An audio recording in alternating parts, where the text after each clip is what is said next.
हम जैसा सोचते हैं, हम जैसा करते हैं, हम वैसे बन जाते हैं। अच्छे आदर्श हमें बेहतर इंसान बनाते हैं। और आप जानते हैं आदर्श हमें संस्कार से कहाँ से मिलते हैं? हमारे परिवार से मिलते हैं, हमारे गुरुओं से मिलते हैं।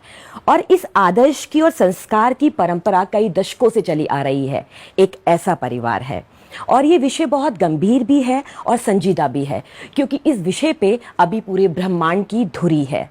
एक ऐसा परिवार जो दशकों से इस संस्कार बीज को रोपने का कार्य कर रहा है, उसका नाम है गायत्री परिवार। ये चर्चा बहुत ही दिलचस्प इसलिए भी रहेगी कि एक गंभीर विषय को सरलता से कैसे व्यक्त किया जा सकता है, ऐसी ही शख्सियत मेरे सामने है। इस चर्चा को करने के लिए मेरे साथ हैं डॉक्टर चिन्मय पंड्या जी, जो प्रो वाइस चांसलर हैं देव संस्कृति विश्वविद्यालय के। और सबसे बड़ी बात यह है कि जिनको हम संत कहते हैं, जिनको हम गुरु कहते हैं, उसी परंपरा के युवा प्रतिनिधि है। हाँ जी, बिल्कुल कहा जाए तो जो देव ऋषि हैं, जो एक पूरे, जिसमें कहा जा सकता है एक संतों की परंपरा को आगे ले जाने वाले, सरल जीवन और उच्च विचार रखने वाले आचार्य पंडित श्री राम जी के वंशज भी हैं। और साथ ही साथ उनके जो बीज बोए हुए हैं युग निर्माण को लेकर, उसको राष्ट्रीय नहीं अंतर्राष्ट्रीय स्तर पर ले जा रहे हैं। इस चर्चा का आगाज मैं करूं, मैं एक छोटा सा परिचय देना चाहूंगी। जब भी डॉक्टर चिन्मय पंड्या का नाम आपके आगे आता है तो एक तस्वीर उभर कर आती है, एक विवेकशील, एक चिंतनशील और एक सहनशील युवा, जो अंतर्राष्ट्रीय स्तर पर काम करके आया और ब्रिटेन में अपना उच्च पद इसलिए छोड़ दिया क्योंकि मातृभूमि की तरफ लौटना था, मातृ ऋण चुकाना था, राष्ट्र निर्माण करना था और उस परंपरा को आगे लेकर के जाना था जो एक संत बो करके गया। मेरे साथ हैं और बहुत अच्छे सवाल होंगे और सवालों के साथ उत्तर उतने ही सरल होंगे। आपका इस पॉडकास्ट में बहुत बहुत स्वागत है। बहुत धन्यवाद रमा जी। मुझे ऐसा लगता है कि समय आज पूरा प्रयोग होना चाहिए। और मेरा पहला सवाल सभी युवाओं की तरफ से आपके लिए है कि एक शब्द आजकल बहुत सुनाई देता है, चाहे सोशल मीडिया पे हो, चाहे कहीं पर भी हो, अध्यात्म।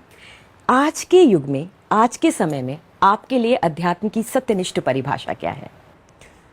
परिभाषाएं तो अनंत हैं रमा जी, पर मुझे लगता है कि यदि आज के परिप्रेक्ष्य में हम लोग देखें तो अपने को ढंग से जानना, इस सत्य को जानना कि हम किन संभावनाओं को, किन क्षमताओं को, किन पॉसिबिलिटीज़ को, किन पोटेंशियल को लेकर के आए, उसको परखने का कार्य जो व्यक्ति कर लेता है उसके जीवन में अध्यात्म अवतरित हो जाता है। स्वयं को जानना, हम लोग वैज्ञानिक दृष्टि से कहें तो कहते हैं इवोल्यूशन। और इवोल्यूशन का एक ही अर्थ है कि जो भी संसार में विकास हो रहा है उसमें हर व्यक्ति, हर नई पीढ़ी, हर नई प्रजाति कुछ ऐड करके जाती है। और विज्ञान की दृष्टि से इवोल्यूशन तब तक चलता है जब तक हम अंतिम शिखर को स्पर्श नहीं कर लेते। विज्ञान कहता तो है पर वो जानता नहीं कि वो शिखर कौन सा है। तो अगर जैसे विज्ञान की एक परिभाषा है, एक परिभाषा अध्यात्म की है, दोनों में तर्क और तथ्य भी हैं। लेकिन मेरा मानना, मैं आपसे एक प्रश्न मेरा और है कि आज का युवा किस तरीके से, आसान तरीके से अध्यात्म को अपने जीवन में आत्मसात कर सकता है? ये कैसे संभव है? अपने लिए समय जरूर निकाले। जो जीवन की दौड़ है वो बाहर की तरफ को बह रही है। हम लोग छोटे थे तब से लेकर अब तक हमें समाज जो है एक ही चीज़ सिखाता है। यदि हम देखें तो सफलता की परिभाषा किस आधार पर तय होती है? सफलता की परिभाषा प्रतिस्पर्धा के आधार पर तय होती है।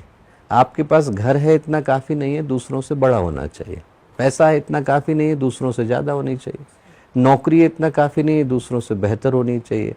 घड़ी आप कौन सी पहने हैं, जूते आपने कहाँ के पहने हैं, आप कौन सी गाड़ी में सफ़र करते हैं, आप कौन सी क्लास में सफ़र करते हैं, ये सफलता का पैमाना बन गए।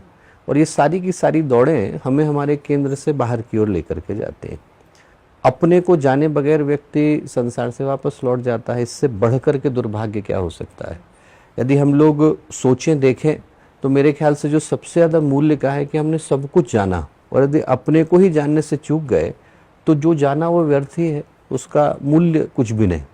मैं ये जानता हूँ कि ज्वालामुखी के अंदर बैक्टीरिया की लाइफ साइकिल क्या है, मैं जानता हूँ कि यहाँ से 300 प्रकाश वर्ष दूर जो ग्रह घूम रहा है उसकी स्पीड क्या है, पर मैं ये नहीं जानता कि मेरे मुंह से 2 मिनट के बाद कौन सा शब्द निकलने वाला है। यदि मेरा अपने व्यक्तित्व के ऊपर, चित्त पर, मन के ऊपर, भावनाओं के ऊपर, दृष्टिकोण के ऊपर कोई नियंत्रण नहीं, तो जो मिला वो व्यर्थ ही। इकोनॉमिक्स में एक थ्योरी आती है, थ्योरी ऑफ डिमिनिश्ड रिटर्न। और डिमिनिश्ड रिटर्न का क्या मतलब है कि जैसे आपने पहला जूता खरीदा, आपको बहुत एक्साइटमेंट है, first pair of shoes give you the excitement, आपने अपनी पहली सैलरी से खरीदा, पहली कमाई से खरीदा। सेकंड में वो एक्साइटमेंट थोड़ा कम हो जाएगा, 100वां पेयर आते आते तक उसका एक्साइटमेंट खत्म हो जाएगा, but people keep buying it because they want to relive the experience of the first one. 100वें में वो पहले वाले का आनंद ढूंढने की कोशिश करता है। तो इकोनॉमिक्स कहती है कि जितना ज़्यादा चीज़ें बढ़ती हैं उसका रिटर्न उतना ही कम होता चला जाता है। जितना ज़्यादा एक्यूमुलेशन है उतना ही ज़्यादा मन का आनंद विदा हो रहा है, पर हम हर नए एक्यूमुलेशन के साथ ढूंढ पहले आनंद को रहे। तो उसको बराबर कैसे किया जाए? बराबर करने का तरीका एक ही है कि जो एक्स्ट्रा जूते हैं वो दान दे दिए जाए। तो अब आप जो खरीदेंगे वो आपको पहले ही जूते का आनंद देगा। मतलब अपनी यात्रा में चलते चलिए और पिछला अनुभव बांटते चलिए। हाँ, बांटते चलिए। गुरुदेव ने इतना बढ़िया सूत्र दिया, सुख बांटे दुख बटाए। दूसरे का अपना, जो दूसरे का दुख है वो अपना माने, और हमारा जो सुख है वो सब में बांटे। लेकिन ये विपरीत हो रहा है आज ना। बिल्कुल, नहीं तो पातंजलि मैत्री करुणा मुदिता उपेक्षा कहते ही क्यों। बहुत इस पे चर्चा करनी चाहिए, लोग नहीं करते हैं। आज का युवा क्योंकि बहुत एम्बिशियस है, वो कितनी मेहनत कर रहा है इसकी तरफ ध्यान नहीं है, लेकिन उसने एक परिणाम तय कर रखा है कि मुझे ये परिणाम तक पहुंचना है। ये कुछ शब्द निकल कर आ रहे हैं आजकल, डिप्रेशन, एंजाइटी, और इसके तहत युवा बहुत खतरनाक कदम भी उठा लेते हैं। इंडेक्स भी जो कहता है बहुत अच्छा नहीं है कि युवाओं में जो प्रवृत्ति बढ़ती जा रही है। इन शब्दों से, इन भावनाओं से कैसे बचा जाए? ऐसा क्या युवा करे कि ये जो शब्द अपने जीवन में उसने सम्मिलित कर लिया कि मैं तो डिप्रेशन में हूं, या ये तो डिप्रेशन में बात नहीं कर रहा, तो इस शब्द को किन चीजों से बदला जा सकता है? एक तो आज की तारीख में इतने ज्यादा क्यों हैं ये? हाँ। कई बार तो क्या है कि डिप्रेशन से ज्यादा व्यक्ति को फ्रस्ट्रेशन है। There is a very thin line between frustration and depression. है क्या कि लोग क्लिनिकल डेफिनेशन को जीवन का अंग बना करके बैठ जाते हैं, और क्लिनिकली व्यक्ति हो सकता है कि डिप्रेस न भी हो, पर वो जीवन से परेशान जरूर है। और जीवन से परेशान क्यों है? जीवन से परेशान होने के 2-4 मुख्य कारण हैं। पहला कारण तो ये है कि हम वो बनने की कोशिश कर रहे हैं जो शायद हम बनने के लिए पैदा नहीं हुए। सोसाइटी जिस तरीके की आइडियल्स को हमारे सामने परेड करती है, यदि हम उनको देखें तो हम किसको पाते हैं? जिसको सोसाइटी, यहाँ तक कि मीडिया या अन्य सभी लोग प्रस्तुत किस उद्देश्य से करते हैं?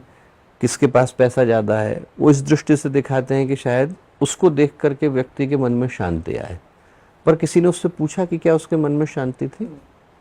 कौन सुंदर दिख रहा है, किसके पास पैसे ज़्यादा हैं, कौन फैशन की दृष्टि से, कौन मॉडल की दृष्टि से आगे है, और उनको पाने की दौड़ में या वो बनने की दौड़ में व्यक्ति उसको भुला रहा है जो बनने के लिए पैदा हुआ।